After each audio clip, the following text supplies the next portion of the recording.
All right, hello guys. Welcome back to another episode of Healing with My Mom. It's been a while. I see my mom got a fierce haircut since you guys last saw her, embracing her natural gray hair.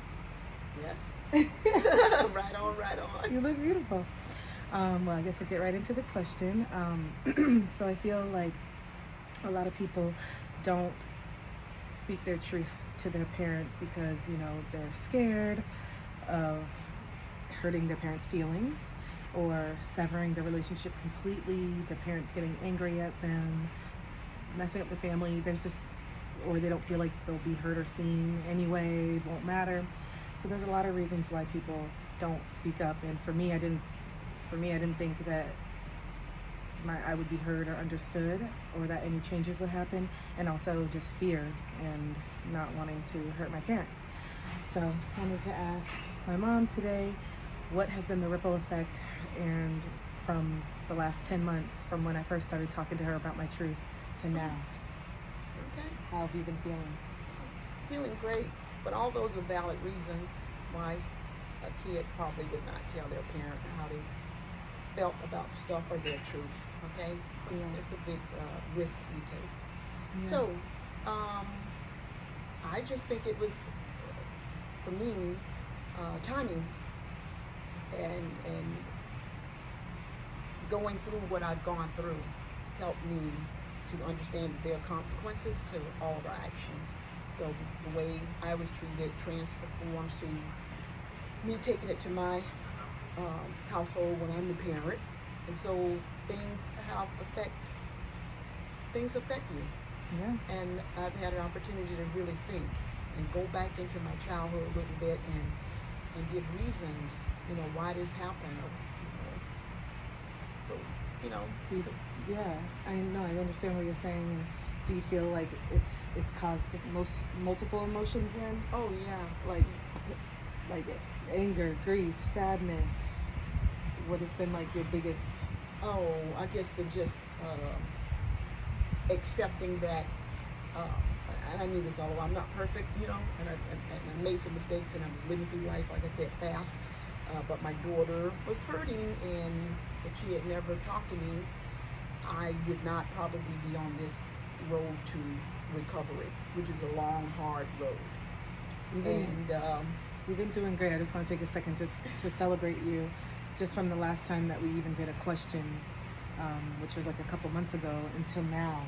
Just from the last 5 weeks, you have just grown and shown so much progress in your journey. So I just want to celebrate you and just let you know how proud I am of you. Okay, I appreciate that. And that's because I have a loving daughter, and the other daughter who I kind of live with a little bit too. So been good. But you particularly, just started taking you serious. That you had a serious thing to say, and it was worth listening to, because all we have really is our family, and I want to be well loved and at peace.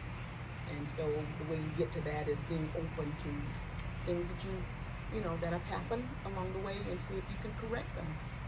And that's been the journey that I'm on. I don't know. So anybody would be foolish, any parent would be foolish not to want to listen to their kids' point of view. I knew I grew up on this thing, children are to be seen and not heard. I grew up on that. Really, they would leave. You have to leave the room when grown people came to the house. Children could even be in the room with them. So children have a lot to say. I was once a child, and I have a lot to say. And I've been saying a little bit to my dad. He's 91, and I don't want him to have a heart attack, by some of the things that I could say. But yeah, he's 91. I'm going to respect that position that he's in. But I've been able to tell him a few things too about my childhood.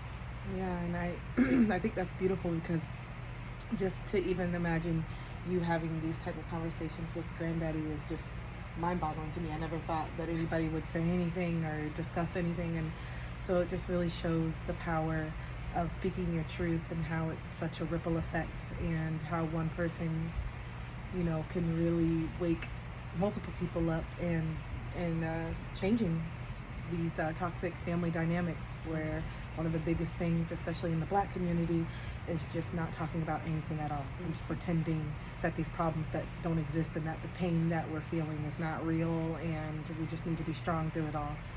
So It is real. yeah, our pain is real and it's valid. And one other thing, Kristen, that you have shown me is that you're positive. So even when I get off my track a little bit and be something that I don't want to be, like say make a comment, all right? I'm just really trying to cover myself. Your thoughts. Right. And so I start over every day. I am not perfect, but what I've learned from it is that I'm aware that I am not perfect. So every day I don't say, well, I failed yesterday, so I'll go back to the old routine. I say, no, every day is a beginning. Yeah. And when I come out and raise my hands up to the sky, I thank God for the gift He's given us, that we can taste, touch, feel, smell. What else is it? What's the other senses? Hear. And I try to, when I go out, I see the beauty, I hear the birds, I feel the air. That's really weird. I just posted about that the other day. Well, 3 days ago, literally, that I was grateful for my senses. That's weird. That's weird that you're saying that. So that's how you have impacted me. So okay, good. That's beautiful. Thank you very much. I know that's really beautiful, and I'm glad that you said that. Like, every day is an opportunity to start over, and also being aware that we're not perfect and still loving ourselves anyway. Yeah, that's what it is. So it's just loving yourself anyway. Like, oh, okay, I didn't handle that situation the best, that I know I could, but it's an opportunity for me to learn and do better next time. Right. Next, So, move on. Yeah, and the thing is aware, because it's not like New Year's resolutions. You know how you make that and you fall off of it the third day, so you stop and say you're gonna wait for next year. Yeah, that is ridiculous. Yeah. Okay. All right. Well, it was good to see you guys. I hope that you're still enjoying the content with me and my mom. I love making it. I love connecting with her this way, and just really trying to shed light on healing yourself and also with your family members. So we love y'all, and we will see you next time.